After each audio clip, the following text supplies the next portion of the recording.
Welcome back to another review with me, yours truly, Sam Healey. Wanted to go through the Memoir 44 Eastern Front expansion. This is where the Russians enter into the picture, and a lot of different winter-related things. So without further ado, let's take a look at what you get in the pack, and then I'll give you my deliberations afterwards. Alright, so in the Memoir 44 Eastern Front expansion, you'll be getting a number of different things. First of all, you'll be getting no less than 44 double-sided terrain hex pieces, and we'll be going over some of the new terrain hexes that you'll be getting in this that bring in some new rules. You also get no less than 72 plastic piece miniatures.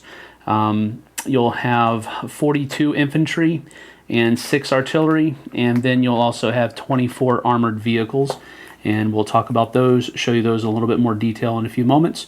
You'll also be getting this commissar chip counter, and I'll talk about how you use that later.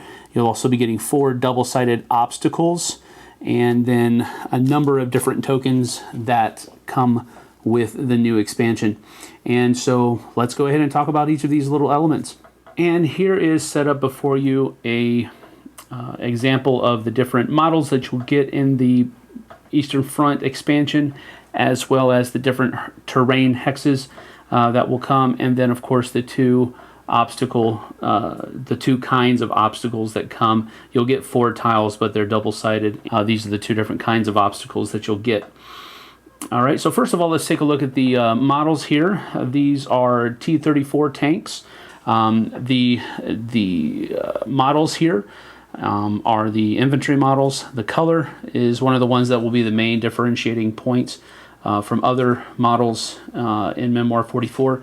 And then the ZIS-3 anti-tank guns are also their 76 millimeter gun that went into production during just before World War II. So that is the models that you'll get with the Eastern Front expansion. And then the different types of terrain, let's go ahead and take a look at those. First of all, you'll have trenches, which are these guys right here. Trenches, the movement here is that infantry or armor that moves onto a trench hex has to stop and cannot move further that turn. And then a trench is impassable to artillery. The battle restrictions is that an armor unit cannot battle while they're on a trench hex. But when another battling enemy unit is on a trench hex, infantry and armor reduce the number of battle dice rolled by 1. And then artillery battle dice are not reduced as per usual. The city ruins, this right down here, basically has the same effect as town and village hexes from the original game. But in addition to those town and village rules, units that are on a city ruins hex can ignore the first flag rolled against it, so it's kind of like having built-in sandbags. And then only infantry units can actually enter the city ruins hex. Then you have Russian villages, which are right here. This is the terrain hex that's being talked about here. They have the same effect as towns and villages from the original. Winter forest, same thing here. Just a cosmetic change. It's just a forest hex for use on a winter board. And then you have also hills that have a village on it, and then hills that have a forest on top of it.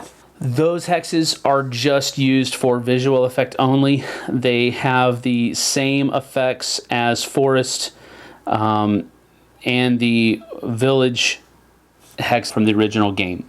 Then you have the ravine here. Basically, a ravine is impassable to armor and artillery, but there are no movement restrictions for infantry. There are also no combat restrictions, and infantry units can also ignore the first flag rolled against it. So this is another kind of sandbags are included here. And then also a ravine does not block line of sight. Marshes, we've had marshes before, but there are now marshes for the winter hexes as well. Armor are usually able to make overrun attacks if they eliminate a unit or they make a unit retreat. But if they are on a marsh hex when they do that, when they defeat a unit or they make a unit retreat, they can take ground, but they cannot perform that additional armor overrun. Marshes also don't block line of sight as usual. So they are played exactly like the originals, with that additional little thing with the armor overrun restriction, but they're just made to look wintry in this aspect. Then you also have frozen river hexes. This is a river that is frozen and can be crossed, but whenever a unit crosses or has to retreat onto a frozen river hex, you have to roll 2 battle dice, and for every star that you roll, 1 figure is lost. Otherwise, there's no other restrictions. And then there is a factory complex, which is this one right here. And it generally, by default, has the same characteristics as a town and village hex, although some scenarios are going to use them and give them specific rules. Maybe it's an objective or something to that effect. But generally speaking, they're treated as town and village hexes, although some scenarios will use and give them special rules. Now, as we get into some of the other rules that are associated, new rules that come with the expansion, first thing we want to look at is this little guy right here, the Commissar Chip token, or the Commissar Chip is actually what it is called. And the way this basically affects play is to simulate the struggle between the Commissars and the field commanders, and how a lot of them they would not really make, the field commanders would not make the best decision possible. They would simply do what their higher ups were telling them to do. This is what this token is meant to simulate. So basically what happens here is that command cards are dealt normally to each player per the scenario specific rules as usual. But then the Russian player has to select 1 card from his hand and place it underneath the Commissar chip. The command card that's placed underneath the Commissar chip is the card that he will play on his next turn, regardless of what happens on the other person's turn. When the Russian player takes his turn, he then selects another card from his hand and places it underneath the Commissar chip for the next turn, and so forth and so on. The only difference really from this is that you can play a Recon 1 command card or a counterattack command card from your hand as normal, which means that you would then leave the card underneath the chip, and then the Russian player can also play ambush cards on his opponent's turn, but generally speaking, those are the only caveats to this Russian command rule that is being introduced by the Commissar chip. So it's an interesting little twist. Makes playing the Russians a little bit more difficult. You have to kind of plan ahead, so to speak, and then sometimes the plan that you enact or are enacting doesn't quite match what your opponent is doing, so there's a little bit of that. So that's actually a pretty cool rule, I think. Another new rule that may be used by some scenarios is called the Blitz rule, and these will usually be used by scenarios that occur in the early years of World War II. Basically what that means is that the Axis player can use Recon 1 cards as air power tactic cards. In other words, the Recon 1 cards can be used just like the regular air power cards from the original set, which basically means that you target 4 or fewer adjacent hexes that have enemy units in them, and then you roll 1 die per hex, and for any hit scored you remove a model. An additional rule for these Blitz rules that are used by some scenarios is that armor movement is changed to the following. Axis armor can continually move 3 hexes and battle as normal, but allied armor can only move up to 2 hexes and battle. So that's a difference there for the armor combat with the Blitz rules. Moving on, there is also the tokens here the Hero of the Soviet Union medal, which was the highest degree of distinction in the former USSR.